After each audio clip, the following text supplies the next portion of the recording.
right, so thank you guys for being here. We're very excited to have you with us.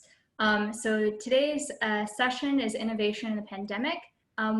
We are IMAGINEi5, which is a social impact creative think tank, and we're working with Big Ideas contest based out in the UC system. Big Ideas is focused on trying to get basically it's a social impact pre-accelerator. Today we're going to focus on problem statements, and then from there you're going to work with Big Ideas teams in order to bring that problem statement into reality. So keeping that in mind. A little bit about us. So my name is Sarah Kalick. I'm the co-founder of IMAGINEi5. I'm an engineer and consultant in the medical device industry. I worked on cardiac and neuroimplantable products mostly. And I'm a UC Berkeley MBA candidate. So Adriana, do you mind introducing yourself? Yeah, sure. So I'm Adriana Peñuela, originally from Colombia. I love cultures. I love helping out, and I love being part of like Engineers Without Borders and being able to change the world. So like this topic of SDG is very near and to my heart. I'm a chemical engineer by background, and I work in the agricultural sector. And I'm also a UC Berkeley MBA candidate. Awesome. Thanks. Go ahead. So we want to know you guys a bit. We want to get to know you guys. Can you write where you're located right now in the chat? So maybe you're in California or somewhere on the West Coast, or like me, you're on the East Coast. I'm in Atlanta right now. Maybe you want to be creative and you're saying, I'm on Mars, and you can change your background. We're pretty open to whatever it is that you want, wherever you want to be. So we have here Santa Barbara, California, Sacramento, Merced, Davis, Fresno, California. We got, oh yeah, that makes sense. We're representing Cali pretty well. Oakland. Oh, New Delhi, India. That's awesome. And Sacramento, Dubai. California.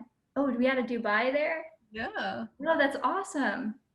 Rochdale. Cool to see that people are coming from different places. It's not only California, and it may not be at university. It may be anywhere else. Yeah, remote learning, huh? Brings everybody together. Awesome. So I'm glad we got to know where you're located, and we're also going to do a quick poll. And what we want to know is how familiar are you with design thinking? So do you use it every day? Have you participated in one workshop? Have you never heard of it before? So Adriana is going to launch that poll now. Okay, so I'm starting to see the responses. Seems like some people never have heard. 42% of the people have never heard of it, and 33% have been in a couple of design sprints. So yeah, so awesome. 25 out of 28 responded. Okay, so I'm gonna share the results for you to see. Now we're going to talk about design thinking today at a high level, and you're going to get to experience it. So those that have never heard of it, no problem. That's what we're here to really coach you through that. We want you to get to know one another too. So we're going to break people out into breakout rooms. We're going to have 2 people per room. And we just want you to introduce yourselves, your name, UC affiliation, and also what is your secret talent? What's your hidden talent? Like for example, for me, it's rollerblading. Is a hidden talent that I have. It can be silly, it can be something a little more serious, whatever it is, we want you all to get to know one another. So go ahead, Adriana, she's gonna launch breakout rooms. So now that we've gotten a chance to get to know one another a little bit, we're actually gonna we're gonna talk about our journeys for the past 6 months from March till present day in regards to COVID. So we're gonna have a partnering exercise. So the purpose of the journey map is to allow us to identify the highs and low points during the COVID pandemic, as I mentioned, from March till today. And the reason we really want to do this is this kind of allows our brains to start thinking about what are some problems that we're facing, and that will serve very well when we look back at into the worldview of what are the problems that other people are facing as well. It can just spark some thoughts, because you're also have probably experienced some of the difficulties during the time of COVID. So I'm actually going to pass it to Adriana here, and she's going to talk through the map, and then we're going to go through an example of what the exercise will look like. Go ahead. Okay, so a journey map. So what you have is take a piece of paper. So in the piece of paper, what you're going to do is draw an horizontal line, an x-axis, and a vertical line, a y-axis. So in the horizontal axis, what we're gonna be doing is a time, that's our time, right? So it is the time from March until October. So think March until October, it has been like about 6 months. And then in the y-axis is our emotions, okay? So positive, energizing, got you out of your seat of excitement. Negative made you cry, made you think about a lot of things and like internalize stuff. So maybe like a little bit more reflective, emotional. So in the y-axis, what you're gonna do is identify major aspects throughout your 6-month journey, and then you're gonna calibrate those against your emotions. So was it something that made me jump out of my seat, like, okay, I submit Mount Whitney? Or like, was it something that was really sad that I really went down in my perspective? So we're gonna go through an example to make it clearer for you guys. So go ahead, Sarah.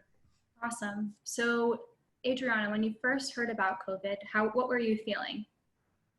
So I was concerned. I was kind of like, oh my gosh, this is hitting the world and it's hitting fast. So I was starting to reflect like, okay, what is my space and what am I going to do about it? Because I have to do something.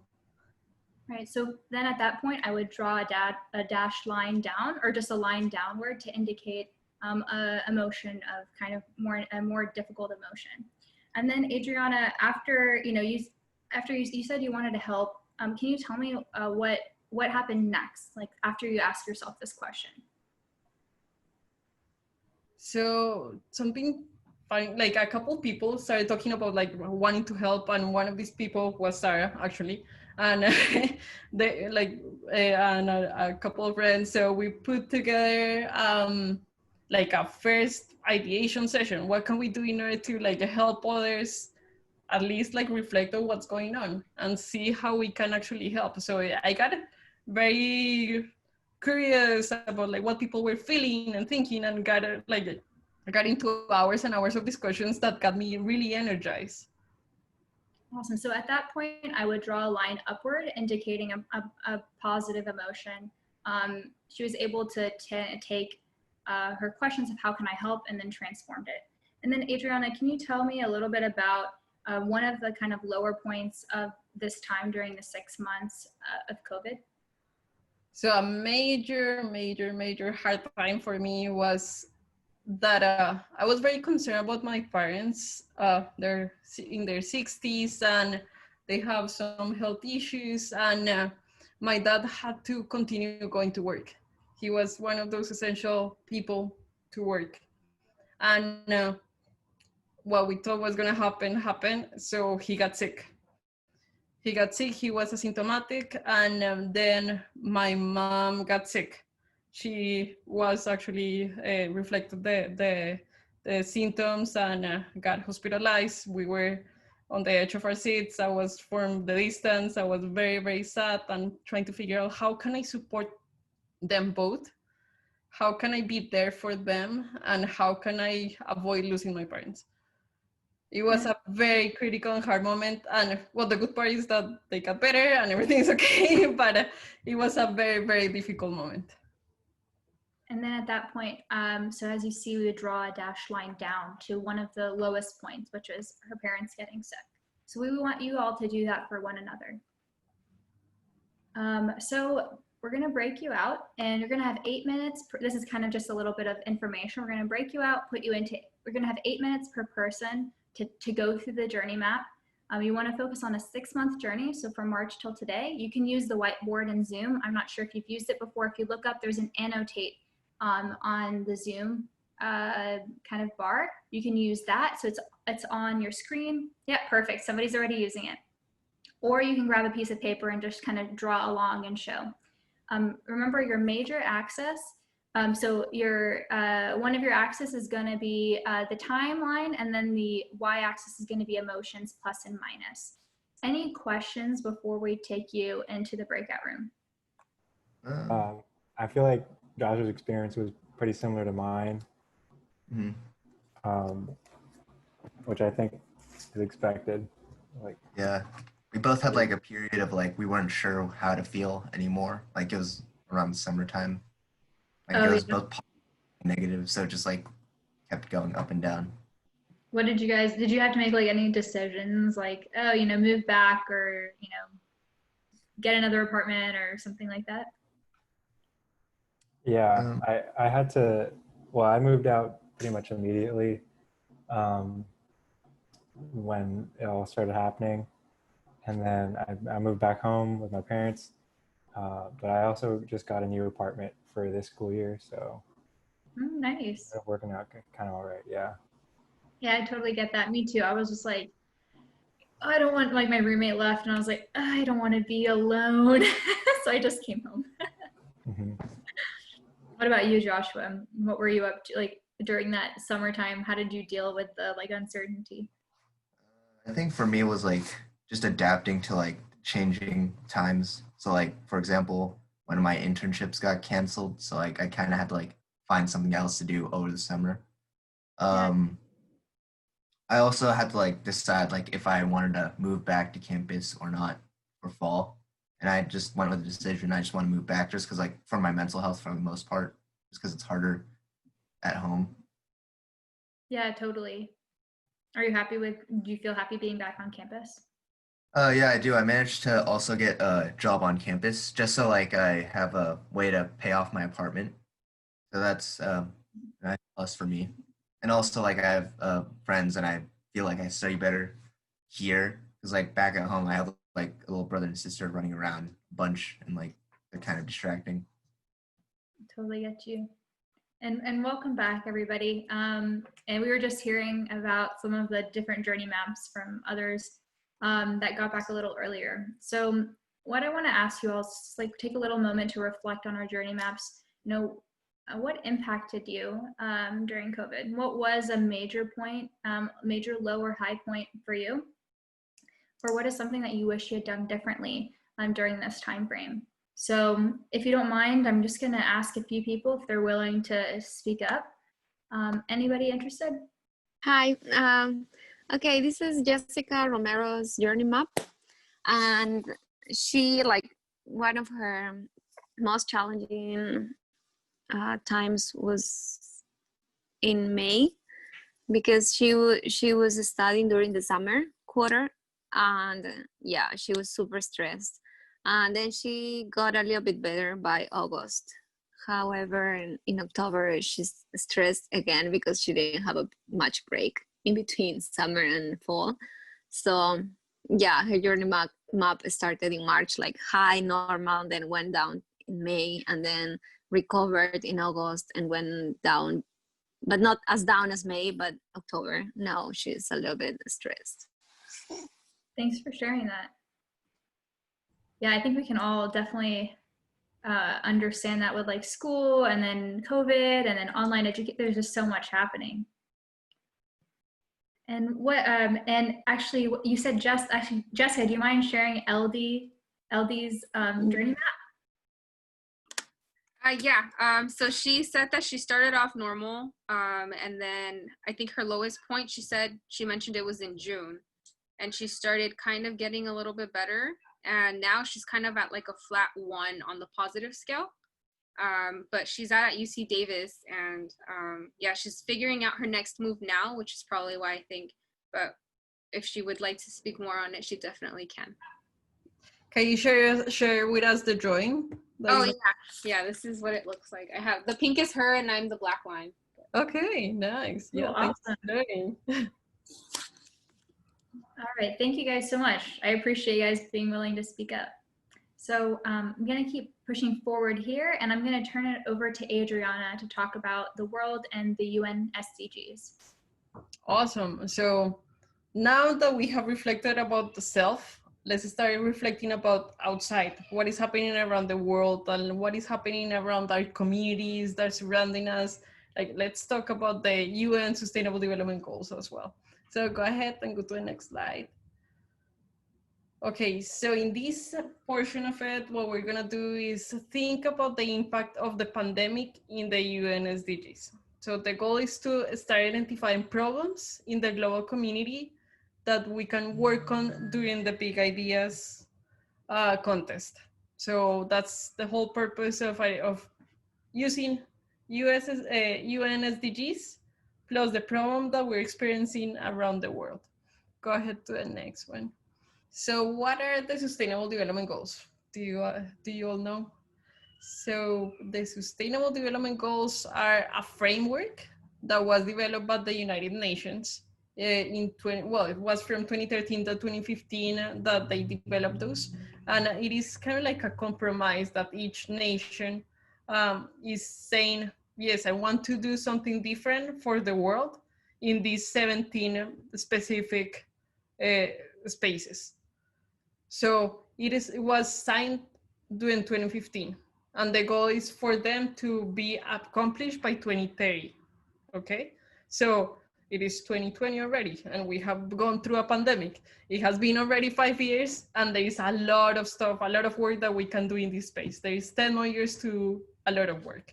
So go ahead to the next slide, Sarah. Okay, so you have 17 goals. After those 17 goals, there is 169 targets. So each of those goals have like 5, 6, 7 or so targets aligned to each of the goals. And then, so the targets allowed us to say like, okay, specifically, how is no poverty going to be affected, right? And how are you gonna make a difference? And then from there, there's 231 individual indicators that are aligned to those 17 goals and those 169 targets in order to say like, okay, are we in the good path or are we not so good? So is it a 2-degree temperature actually accomplishable, or is it 1.5 something that we have to start delivering into? So in this graph, what you're seeing is how many projects the UN is taking based on each of the SDGs at the moment. Go ahead into the next one. So another concept that I run into is the wedding cake model, which is a very interesting model developed by the Stockholm Resilience Center. And what it says is that you have 3 main layers in this cake. So to make you hungry. But in this cake, you have 3 main layers. So there is the outside boundary layer, which is the biosphere.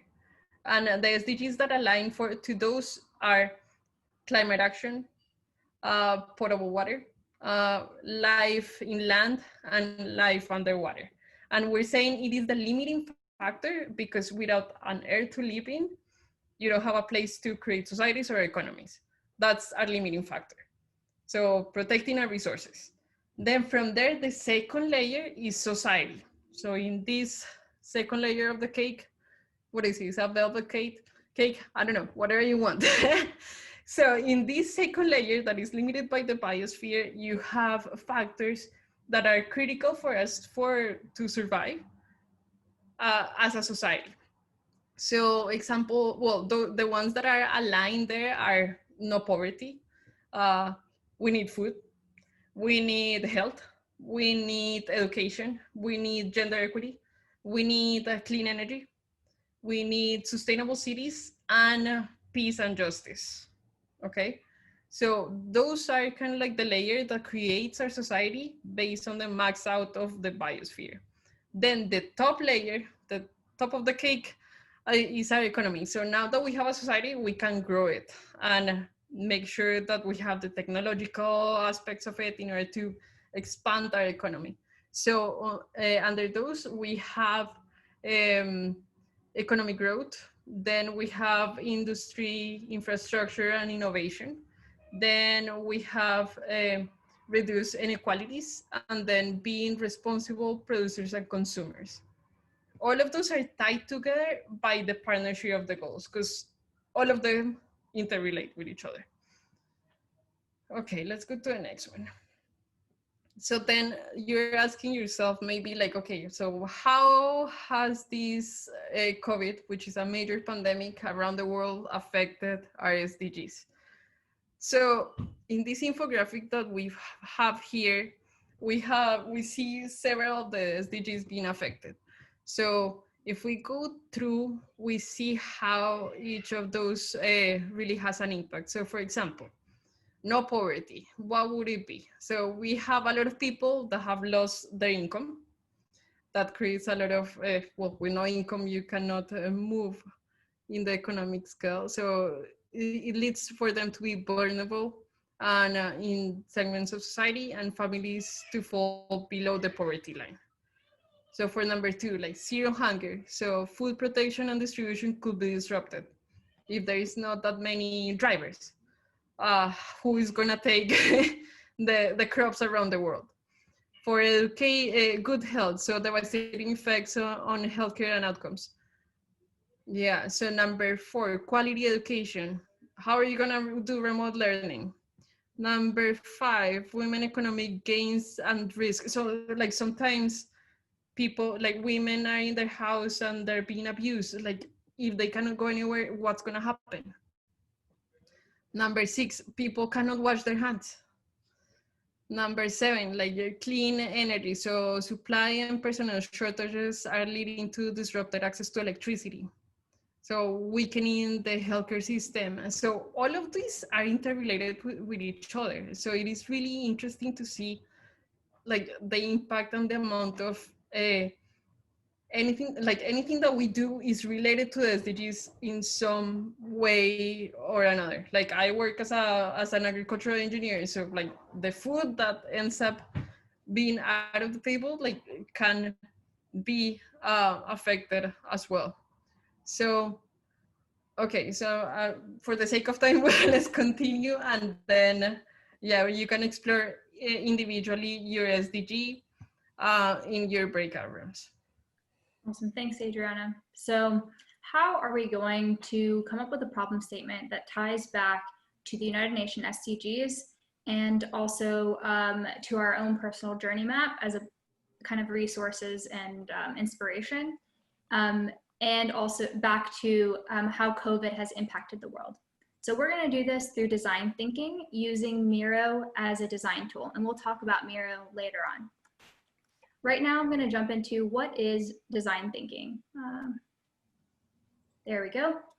So at a high level, do you all hear me all right? Okay, so at a high level, we're going to go through, design thinking goes through four main approaches. The first is empathizing with the customer. So I love the little designs. Thank you so much. It adds a little pizzazz, you know. So empathizing with the customer, you know, how can you identify a problem or even create a solution that's applicable if you don't understand who you're solving for? So that's why the first phase is empathizing with the customer. The second phase is defining the problem. So before we jump into solutions, you know, you have to make sure you have the right problem statement.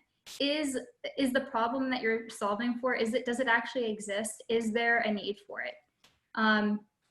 Then the third step in design thinking is ideating on solutions and also ideating on your problem. And then finally, prototyping and testing. During our session today, we're going to focus on the first two, which is empathizing with the customer and defining the problem. And with that big ideas, we're hoping you continue to iterate on your problem and continue to ideate on solutions and prototype and test.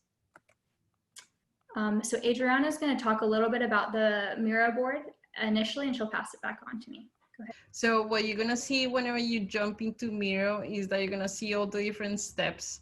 So there are a total of 7 steps that we're going to walk through in order to create a critical problem statement.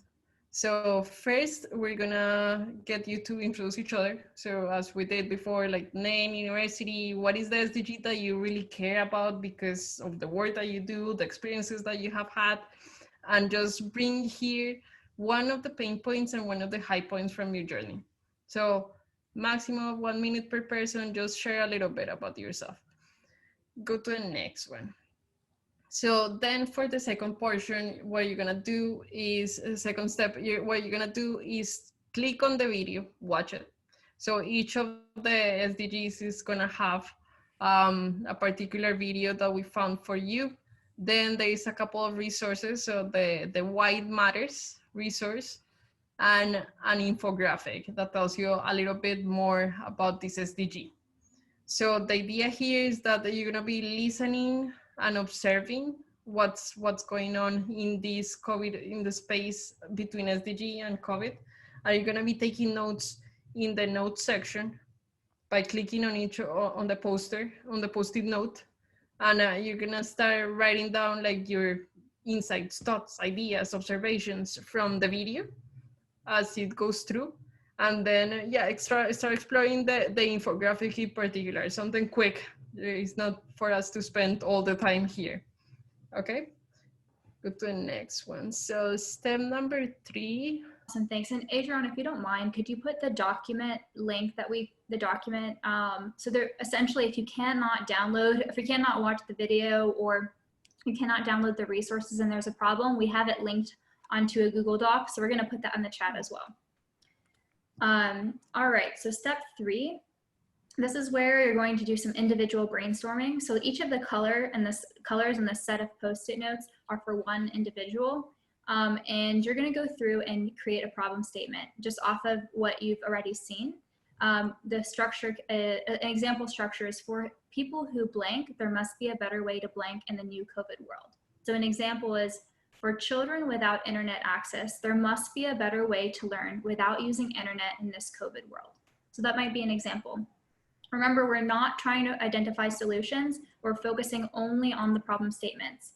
You know, think about your pain points from your journey map. Think about some of what you've seen in the video and who they identified to be a user. So that's about 5 minutes, so it's pretty quick.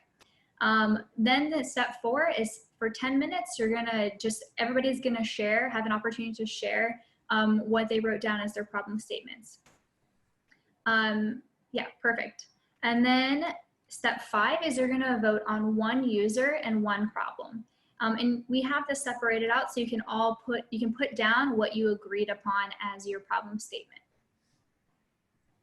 And that's about 2 minutes. I want to come back to the time frame in a little bit and kind of explain why the time is kind of heightened and like rapid. So step 6 is we're going to challenge the problem statement under 2 parameters.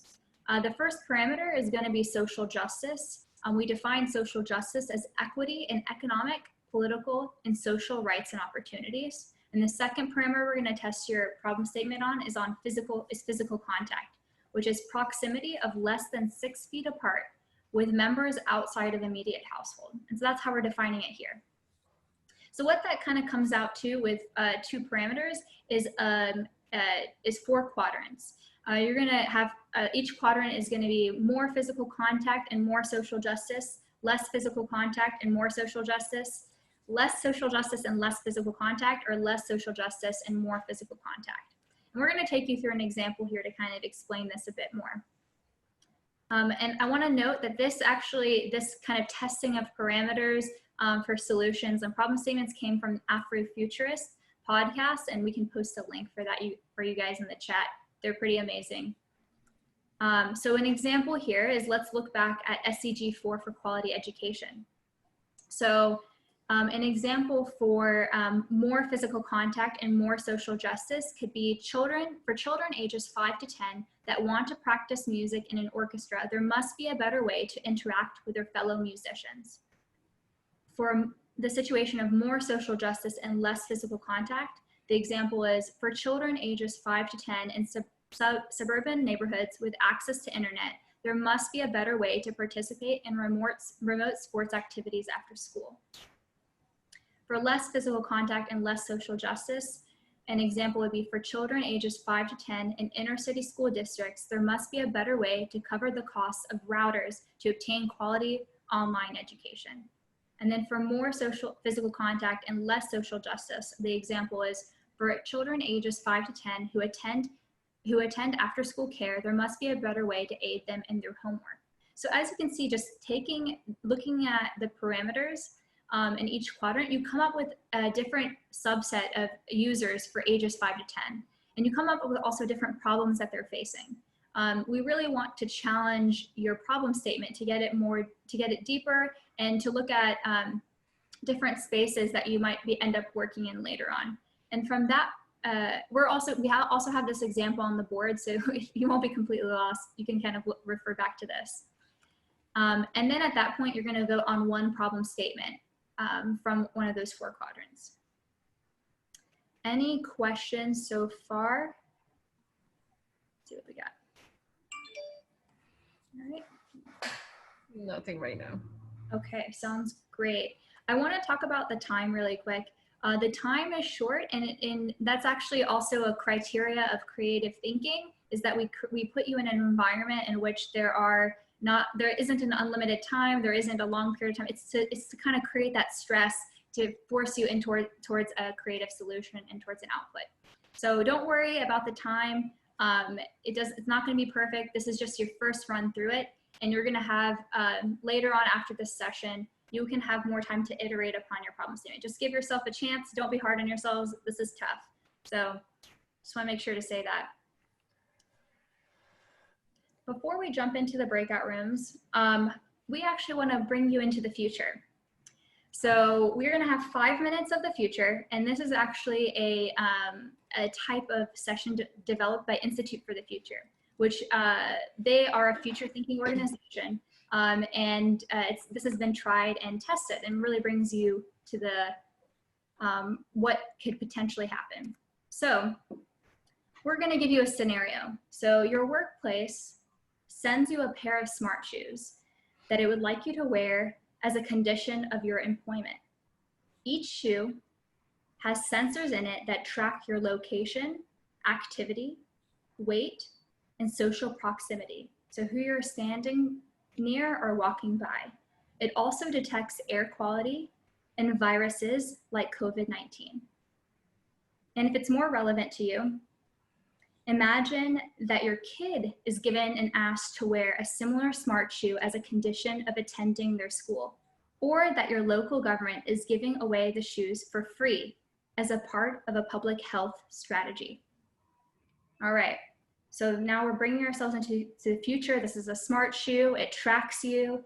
It tracks your location, activity, weight, social proximity, tells you air quality and virus. You know, what do you do in the first 5 minutes after being informed about the smart shoe policy? If you can write that into the chat, we would love to read that. What's the first step that you take? You know, what do you feel? Like, what's the first kind of, like, do you have any concerns? Are you excited to try this out? You know, what motivation do you think that your employers or school or government might have to do this? And then what do you predict other people might be thinking when asked to wear these smart shoes? I see a bunch of answers coming through. Yeah, awesome. The question is, can they force me to do this? 1984. Big Brother. Question, what they are doing with the data. Investigate the organizations promoting and developing this platform. Awesome. And so, you know, think kind of preparing for this future. What is one real action that you could take in the next few days or weeks to feel more prepared for the first 5 minutes of this scenario? If it were to really happen, what would be an action that you could take right now to prepare? So what can you prepare in order to feel more comfortable about this future coming your way? So read your rights, maybe. But anyways, we'll keep moving forward because we don't want to lose time. But I actually want to talk about the indicators and the signals that the future is actually here. This is not that far away. We actually have portable air quality monitors. You know, Atmo and Tizao are some of them. So kind of this whole idea of a wearable tech for air quality. Another signal is it's called Trace Together, which is Singapore's contact tracing app, and they actually give tokens to participants. So anybody that participates, they get some sort of value off of it, and 2.4 million people within Singapore have already signed up for this. And then another is the Sensei Smart Shoe. So there is a smart shoe to study social interaction in early childhood education And this is already released and utilized in Montessori schools. So the future is already here, and we're not that far away from that future. So, you know, just we want to kind of bring, the reason we took you through this experiment and this process is really to think about the future, get you thinking about being there combined with COVID and other kind of problems that the world is facing right now. All right, and at this point, Adriana, are we ready to send them into breakout rooms? Yes, so we had break you out initially into other rooms, but now I rearranged some things, and now we're gonna have 5 breakout rooms. Okay, so as soon as I'm gonna send the mirror boards for those 5 breakout rooms. Okay, and as soon as you go into your breakout room, you're gonna see a room number aligned to that one. So make sure that you jump into that specific breakout room. You need to be in your computer in order to do this, because it is better. But if you're not able to join the mirror board, you can still have the conversation in there. Okay, so here are the breakout rooms. Gonna open the breakout rooms now. So it is 6 p.m. And we said, so if you go to the next slide, Sarah, we said that we want you back in 45 minutes. So if you have any questions at all, there is the bottom ask for the host to come in question, and we'll be jumping in and out of all the breakout rooms in order to help you out. Okay. Don't worry to ask us. Feel free to just pull us in. Yeah. Hey, everybody. All right. So I hope that went all right for you guys. I know it's tough to come up with a solid problem statement in 40 minutes, but good job. You made it through. So that's what's important. And so what we're going to do is we're going to share, if one team member can share their problem statement and how they arrived at that problem statement in like a 2-minute time frame, we would love to hear that. So Adriana, do you mind calling somebody from team 1? Yeah, so Josh, and I can share my screen to share the mirror boards if you want.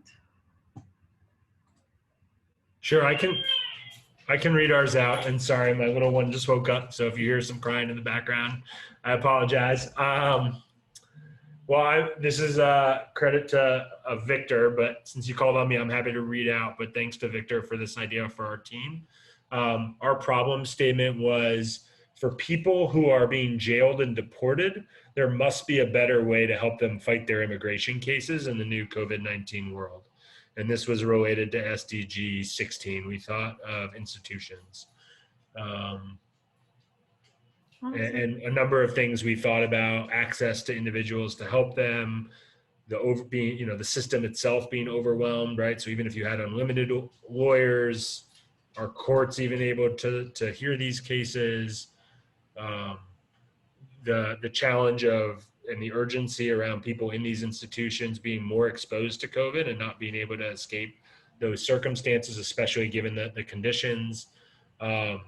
The media portrayal related to kind of immigrant or undocumented communities that may hurt resources that then go to solving this issue. So a bunch of different things we discussed. Oh my gosh, this is impressive. Like, how did you come up with such a good problem statement in so little time? Yeah, I think like it really, like, to me, it is very well put together, because like you're taking into consideration the social impact, the SDG on poverty, yeah, and so many different factors, and like finding and figure ways that the lawyer system can be improved. This is fantastic. So thank you for sharing. Okay, thank you so much. So let's move on to team number 2. So Grace. Yeah, so our focus was on health, and we started thinking specifically for the healthcare workers. So our problem statement was for healthcare workers in low-income communities there must be a better way to provide proper equipment and treatment. Nice. So what were your findings after going through the framing exercise? Do you find that your problem statement change or modify drastically when putting into different spaces? Yeah, I think when we were doing like the exercise with the different squares, we were more focused on like the protective equipment for healthcare workers, but after doing that, it kind of expanded to leading low-income communities out as well. So I think that that exercise where we got to experiment with like different degrees of social justice and also the other area was really helpful because it pretty much pushed us to think beyond what we were doing initially. Okay, thank you so much, Grace. So for room number 3, so Etienne, do you want to lead us through it? I don't know if I'm in the right space here. Okay. Yeah, that's good. So we were thinking about just plastic pollution and how during coronavirus there's more packaging on stuff to keep it clean. More people have to wear PPE, that's personal protective equipment, just to stay sanitary and that kind of thing. And we were just thinking about how can we maybe make it compostable, because we know that PPE usually it's single use. You can't recycle it. It doesn't compost. So it either ends up in a landfill or the ocean. And you know, the social impact is that trash often ends up somehow in lower income communities, and for whatever reason, because of sewage outlets and that sort of thing. So we just want to create a better way to be safe, be sanitary with PPE, but also not be affecting the environment. Love that. Yeah. Yeah, very interesting. Really interesting to see like what is gonna come up of these questions. Like after you do research and everything else, like we start thinking of solutions. Like, oh my gosh, yeah, this how can that be? But this is fantastic. So thank you for sharing it, Jen. Okay, and number 4. So Kim, do you want to take us through? Sure. So we had economic development and some of the ideas around that. And we spent a lot of time kind of talking about our personal experiences and some ideas we had, especially around people who have suffered from unemployment, either from their primary job or if they are an independent service provider. How are they able to provide services, gain clients during this time in this COVID world, especially with different restrictions in different communities and how those differ across the country or our country. We started to think globally and had to rein it back in to focus on a little bit of a smaller sector. But basically what our problem statements really around is for people who provide independent services. So think of people who provide like one-on-one personal training or swim lessons or music lessons. There has to be a better way for them to gain exposure and grow their businesses during this time, and how to go about doing that. This is a great one.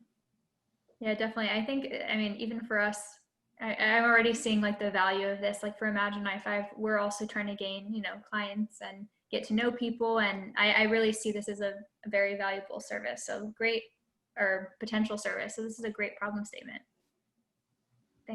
Thanks, Kim. I can't take credit. It was a group effort.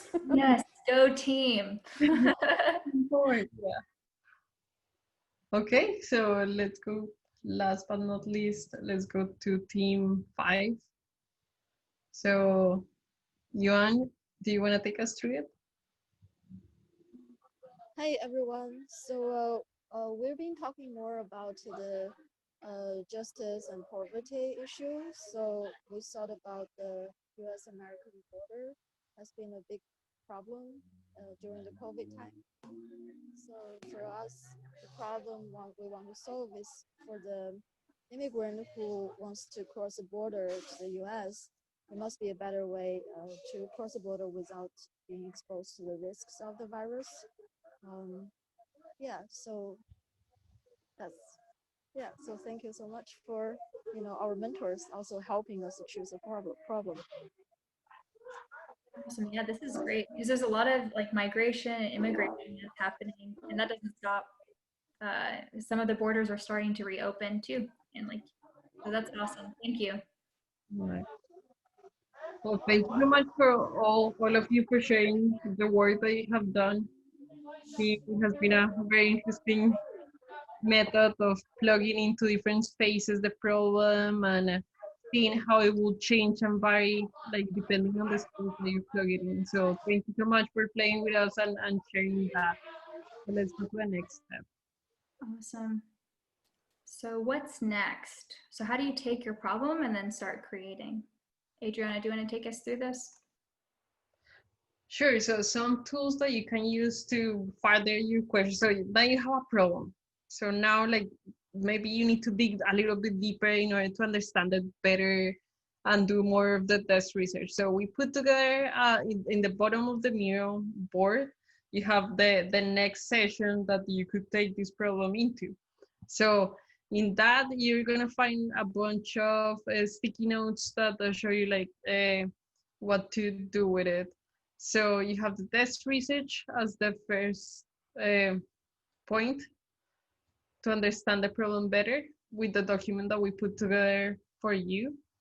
Then you have like the interviews. So in terms of interviewing, you can start like based on the desktop research that you have done. Maybe there's kind of like a couple of questions that you have. You can start like setting up interviews with people and start doing the empathy mapping.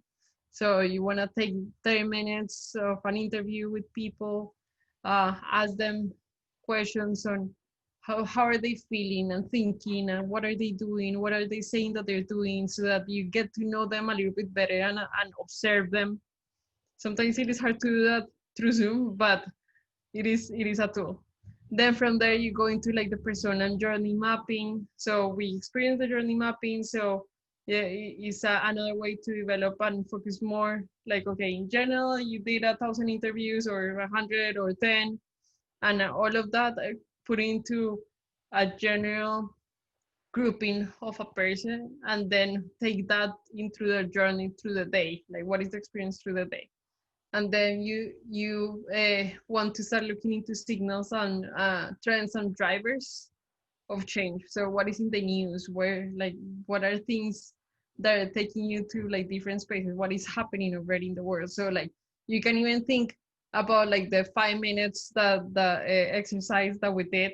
There were a lot of signals there that are going to start asking you, like making you ask questions like, okay, how will this look like in the future? So go ahead. Any questions really quick about the next steps before we move on? Actually, not to put you on the spot, Philip, but if you want, do you mind opportunity? Do you mind kind of talking about how people can sign up for Big Ideas really quick? Sorry to putting you on the spot. Yeah, here. so as I was hearing the problem statements that everybody's come up with tonight, I thought all of those are potential big ideas, things that could flow naturally into this competition. And the things that we worked on today, like framing the problem, looking at sort of the problem from different angles, coming up with solutions, looking at the markets, all those types of things are what you need to have to construct your Big Ideas pre-proposals that are due in November. So I also really enjoyed the sort of inner campus collaboration building that this event had tonight too. I think it was great to see so many students from Merced and Santa Cruz and UCLA and so many of the other UC system schools involved tonight, and the opportunity for you all to get to work with each other. That doesn't happen usually. Usually we're siloed at our own universities and our own departments. So being able to step out and work with people from across disciplines and from across campuses is something that we're really trying to promote through Big Ideas. So hopefully you can all stay in contact and continue to pursue some of these ideas. I'd love to see them enter the competition this fall. Awesome. Oh, perfect. Go ahead, Adriana. I was just gonna add that they were definitely very intriguing questions. So it is something that has a lot of value and we can like really develop for it, because yeah, the need exists. The people are there waiting for us to make a difference and make a change. Yep. So why is preventing us from doing it? We can do whatever we want, right? Yeah, and on behalf of Big Ideas, we're going to continue to be there to help you. So if you want to continue to push forward on these ideas, or if you have your own ideas, we have tons of resources. We have networks. We have people to put you in contact with. We have skill development resources throughout the fall semester, quarter.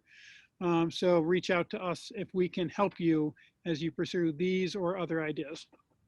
Awesome. Thanks, Phil. Thanks, Adriana. Yeah, and if you guys do want to keep in contact, but you didn't have a chance to get your emails, write them in the chat now. We're going to, or you can also reach out to us and we can help you connect back with them. But and right now, how we're going to end this session is actually with a United Nations video about the SDGs. So, and before I jump, Adriana, anything else you want to add? I'm just gonna say, like, thank you so much for joining us. It has been a really awesome time spending with you guys and with all of you. So I know it is 7 p.m. so it is 5 minutes of your time, 2 minutes of your time sharing this video that is pretty near to my heart. So have fun, take care, imagine, create, you got this. So go ahead and share the video. We can be, we must be the first generation to end extreme poverty. The generation Most determined to fight injustice and inequalities. The generation that saves the planet from climate change. And this is how it will get done. The global goals. A 15-year plan. For everyone, everywhere. With no one left behind. We will live in a world where nobody, anywhere, lives in extreme poverty. Where no one goes hungry. Where no one wakes in the morning asking if there will be food today. We will live in a world where no child has to die of diseases we know how to cure, and where proper health care is a lifelong right for us all. We will live in a world where everyone goes to school, and education gives us the knowledge and skills for a fulfilling life. We will live in a world where all girls and all women have equal opportunities to thrive and be powerful and safe. We cannot succeed if afterwards held back. We will live in a world where all people can get clean water and proper toilets at home, at school, and at work. We will live in a world where there is sustainable energy for everyone, heat, light, and power for the whole planet without destroying the planet. We will live in a world where economies prosper and new wealth lead to decent jobs for everyone. And we will live in a world where our industries, our infrastructure, and our best innovations are not just used to make money, but to make all our lives better. We will live in a world where prejudices and extremes of inequality are defeated inside our countries and between different countries. Where people live in cities and communities that are safe, progressive, and support everyone who lives there. Where we replace what we consume. Planet where we put back what we take out of the earth. We live in a world that is decisively rolling back from climate change. Where we restore and protect the life in our oceans and seas. We'll restore and protect life on land, the forests, animals, the earth itself. With peace between and inside countries. Where all governments are open. And answer to us for what they do at home and abroad. And the justice rules. With everyone equal before the law. Where all countries, we their people, work together in partnerships of all kinds to make these goals a reality. For everyone, everywhere. These are the United Nations global goals for sustainable development. Let's get to work. Let's make it happen.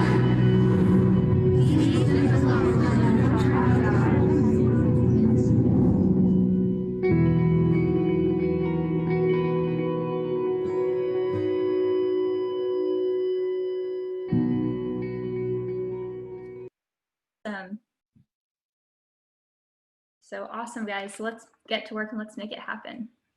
So I look forward to seeing you guys in November with Philip as you develop your problem statements out into solutions. Thanks, everyone. Thank you. Thank you so much. Thanks, Sarah. Thanks, Adriana. Thank you.